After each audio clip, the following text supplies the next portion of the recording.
ఒక గుడ్ న్యూస్తో వచ్చావు నాన్న. గుడ్ న్యూసా? శుభవార్తనా? ఏంటి మనోడా? ఆగండి ఆగండి, మీరు కాదు, అత్తయ్య తన నోటితోనే ఆవిడ చెప్తారు. అత్తయ్య, అందరికి మీరే ఆ శుభవార్త ఏంటో చెప్పాలి. కామాక్షి, ఏంటి అది? దేవుడు మనల్ని కరుణించాడండి. మీరు తాత కాబోతున్నారు, మనింటికి వారసుడు.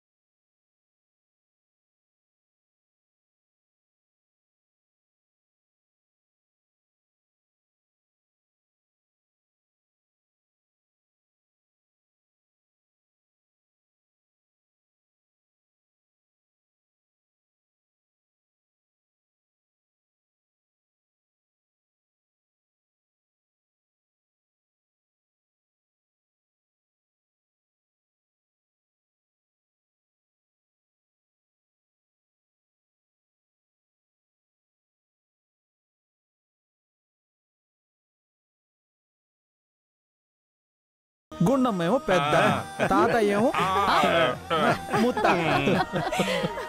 అమ్మ లోకేశ్వరి, ఒకసారి నీ అమాయకత్వంతో తప్పు చేశావు, కానీ ఆ భగవంతుడు మళ్ళీ నీకు అవకాశం ఇచ్చాడు. ఈసారి మాత్రం నువ్వెలాంటి పొరపాటు చేయకూడదమ్మా.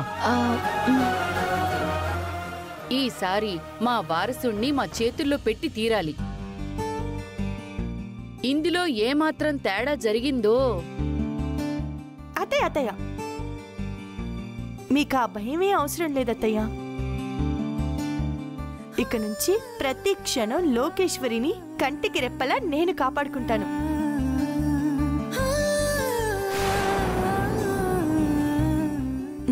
తనతో నవమాసాలు బిడ్డని మోయించి వారసుని మీ చేతుల్లో పెట్టించే బాధ్యత నాది.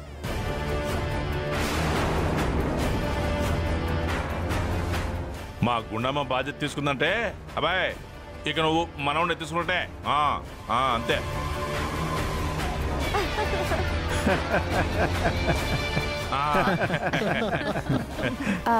లోకేశ్వరి, వెళ్ళి రెస్ట్ తీసుకో. బాబీ, తీసుకెళ్ళు. తీసుకెళ్ళరా.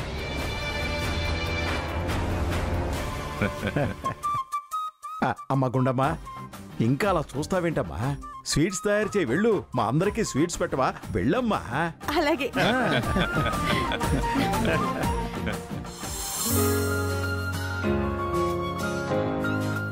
జాగ్రత్త.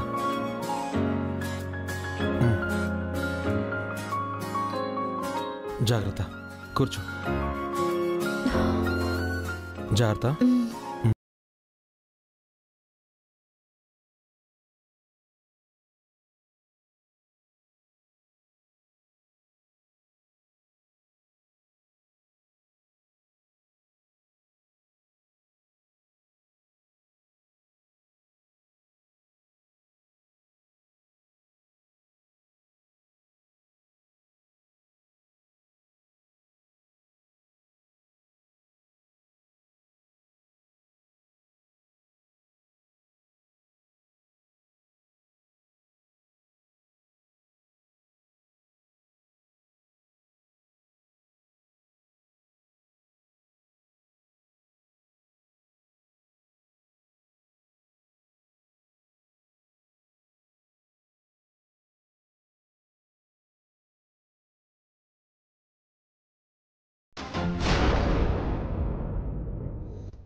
మార్నింగ్ 6 o'clockకి లేవాలి.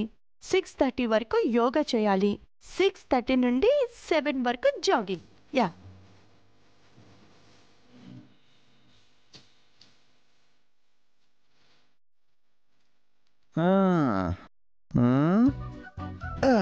ఏంటి గుండు తెగ రాసేస్తున్నావు? రామకోట. లోకేశ్వరి కడుపుతో ఉంది కదండి, తను ఉదయం ఎన్ని గంటలకి లేవాలి, ఏ టైం నుంచి ఏమేమి చెయ్యాలి, ఏం తినాలి, ఏం తినకూడదు అదంతా ఆర్డర్లో రాస్తున్నాను. ఏదో కడుపు నీకే వచ్చినట్టు తెగ ఫీల్ అయిపోతున్నావే. హా? నాకు అంతటి భాగ్యం కూడానా? తను ఎలా ఉండాలి ఏంటి అనేది తనకు తెలీదా? తను చూసుకోలేదా? దానికేం తెలుస్తుందండి, చిన్నపిల్ల. చిన్నపిల్ల నువ్వు ఎత్తుకుని లాయి అని చందమామని చూపించి గోరు ముద్దలు తినిపించు. మరి అంత వెటకారం ఏమీ అవసరం లేదులేండి. లోకేశ్వరి తల్లి కాబోతుందని మీరందరూ ఆనందపడిపోతున్నారే, కానీ నాకు మాత్రం భయంగానే ఉంది. భయమా? దేనికండి? ఆల్రెడీ గతంలో తను ఏం చేసిందో నీకు తెలుసు కదా, మర్చిపోయావా? అప్పుడంటే నేనేదో ఆస్తి వస్తుందని అబద్ధం చెప్పి నేను మోసం చేశానని ఆ పని చేసిందండి. మరి ఇప్పుడు తనకు ఆ ఫీలింగ్ లేదంటున్నావా?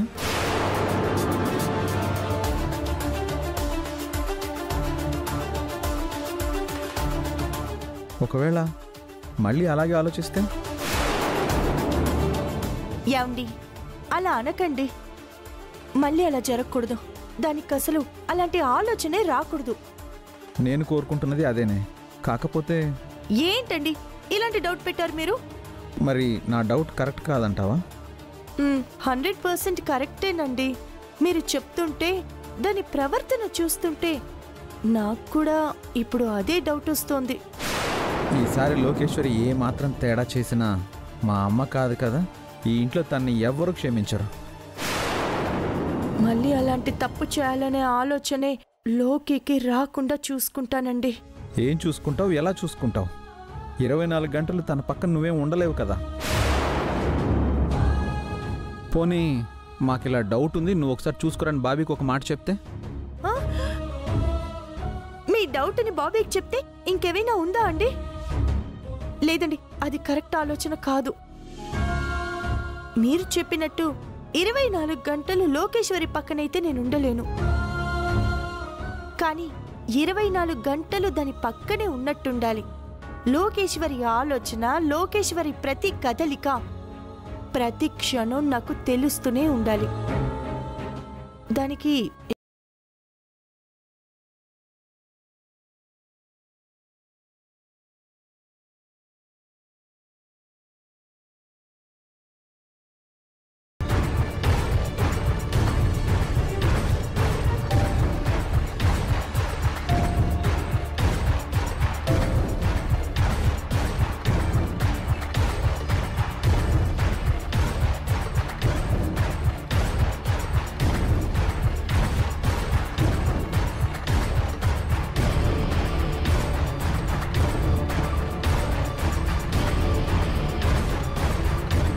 లోకి, నీ పరిస్థితి చూస్తుంటే జాలేస్తుంది. ఇంతకాలం ఆ గుండమ్మని ఎలాగైనా దెబ్బ కొట్టాలని ఎన్నో ప్రయత్నాలు చేసి నువ్వు దెబ్బైపోయావు. ఇప్పుడు ఫస్ట్ టైం నీ లైఫ్లో నువ్వు ఎదిగి ఆ గుండమ్మ మీద పై చేయి సాధించాలి అని అనుకుంటే ఇప్పుడు ఆ దేవుడే దెబ్బేసేశాడు.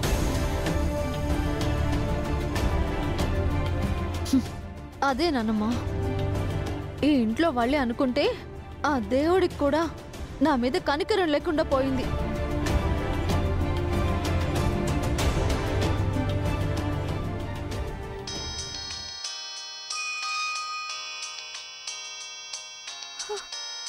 ఈయన ఫోన్ చేస్తున్నాడేంటి? ఎవరే? Manager. Hello, good evening sir. Good evening అమ్మా. మీకు అగ్రిమెంట్ చేయాలని చెప్పాను కదా, డాక్యుమెంట్స్ రెడీ చేశాను. రేపు మన స్టూడియోకి వస్తే సైన్ చేయొచ్చు.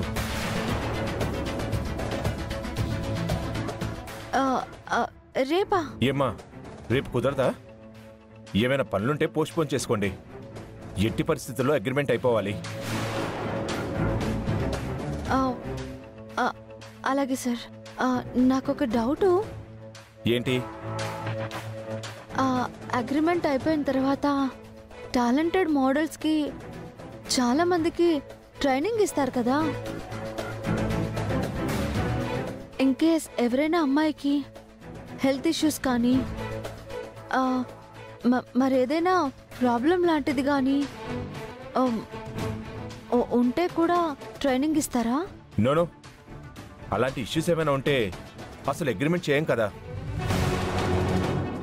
మోడల్ అంటే అన్ని విధాలుగా హెల్దీగా ఉండాలి, బాడీ ఫిట్గా ఉండాలి.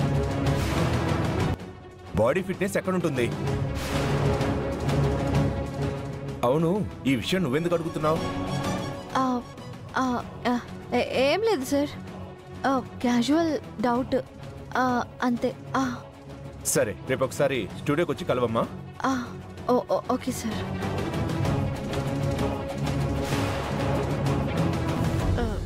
ఏమన్నారే? సిచ్యువేషన్ ఇది అంటే అగ్రిమెంట్ చేసుకోము అన్నారా?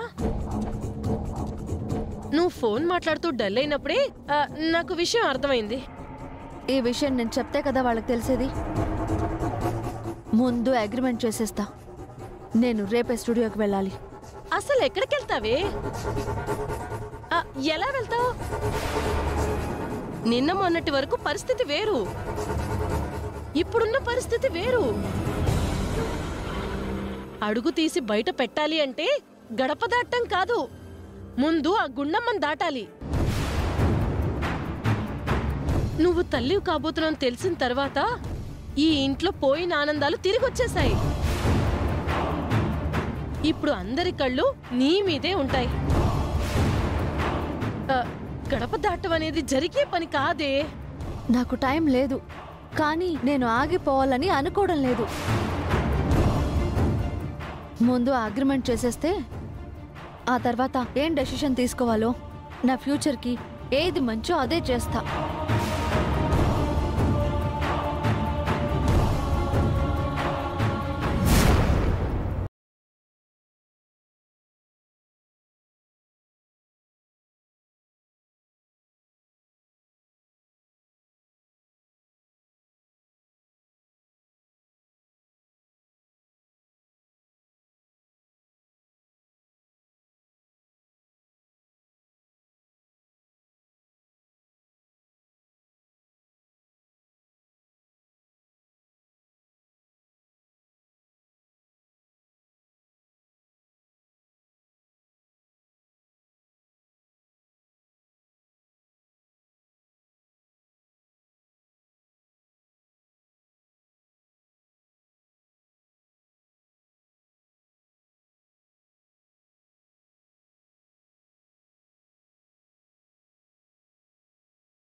తీసుకొచ్చావా?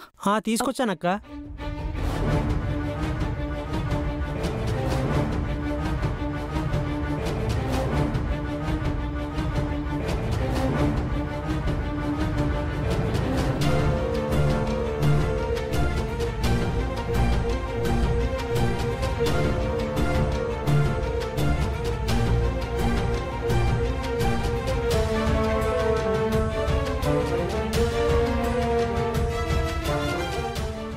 సరే అక్క, చిప్పులు ఇందులో పెడుతున్నాను. చాలా థ్యాంక్స్ తమ్ముడు, అడగగానే హెల్ప్ చేసావు. పర్లేదక్క, కానీ జాగ్రత్త. సరే సరే, ఓకే అక్క. ఇక బయలుదేరు. సరే అక్క.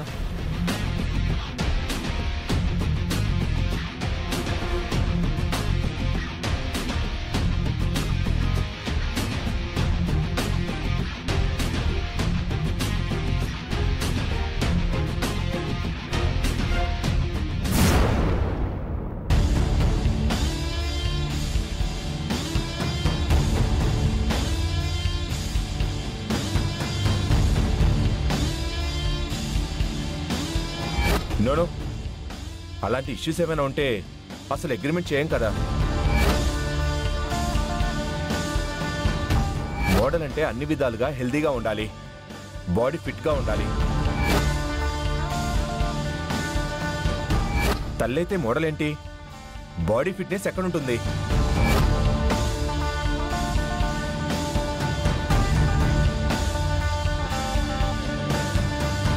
నేను కోరుకుంటున్న జీవితం కావాలంటే ఈ బిడ్డ ఉండకూడదు. ఏం జరిగితే అది జరిగిద్ది.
ఏంటి నువ్వు మాట్లాడుతుంది? ఒకసారి ఇదే తప్పు చేసావు, మళ్ళీ అదే తప్పు చేస్తానంటున్నావు. నాకిప్పుడు వేరే దారి లేదు నానమ్మ. నేను అనుకున్నది సాధించాలి. ఆ గుండమ్మ మీద పై చేయి సాధించాలి. తప్పదు. అందుకే ఈ నిర్ణయం తీసుకున్నాను. నా మాట వినవే. ఈసారి కానీ నువ్వు తప్పు చేశావంటే ఎవ్వరూ నిన్ను క్షమించరే, అసలు నీ ఇంట్లోనే ఉంచరే. అవసరం లేదు నానమ్మ. వీళ్ళ క్షమాపణ కంటే, ఈ ఇంటి కంటే, నా కాపురం కంటే నా భవిష్యత్తే నాకు ముఖ్యం. ఈ హాస్పిటల్ కాకపోతే ఏంటి, ఇక్కడికి సరిగ్గా 80 కిలోమీటర్ల దూరంగా ఒక పల్లెటూరు ఉంది. అక్కడ నాటు మందేస్తారు. Last time కనుక్కున్నాను. దాన్ని ఇప్పుడు ఉపయోగించుకుంటాను. లోకేశ్వరి,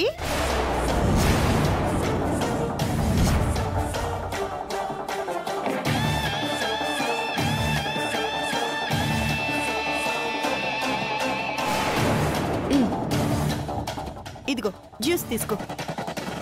ఏం అవసరం లేదు. ఈ జ్యూస్ ఇస్తుంది నీకు కాదు, నీ కడుపులో ఉన్న నా బిడ్డకి. నీ బిడ్డ? అవును, నీకు ముందే చెప్పాను కదా నీ బిడ్డని నేనే పెంచుతాను అని.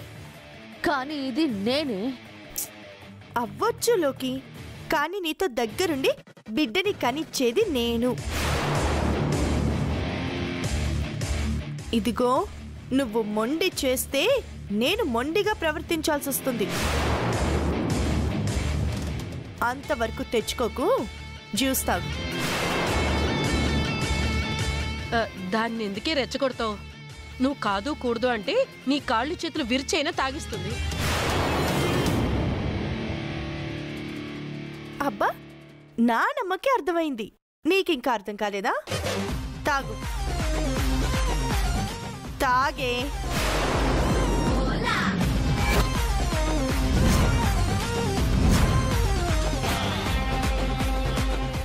తాగు.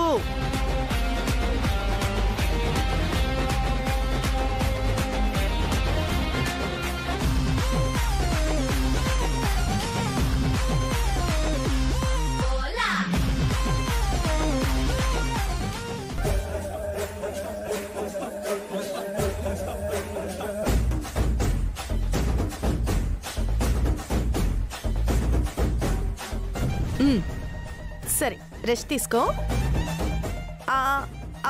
లోకి అన్నట్టు అనవసరంగా హాస్పిటల్కి ఫోన్ చేసి పిచ్చి పిచ్చి మాటలు మాట్లాడుకో.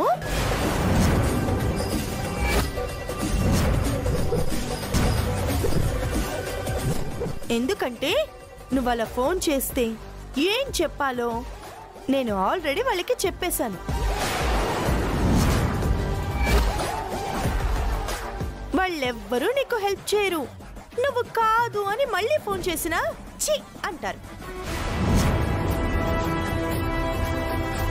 ఇక్కడి నుంచి కరెక్ట్ గా 80 కిలోమీటర్ల దూరంలో ఒక పల్లెటూరు ఉంది. అక్కడ నాటు మందిస్తారు.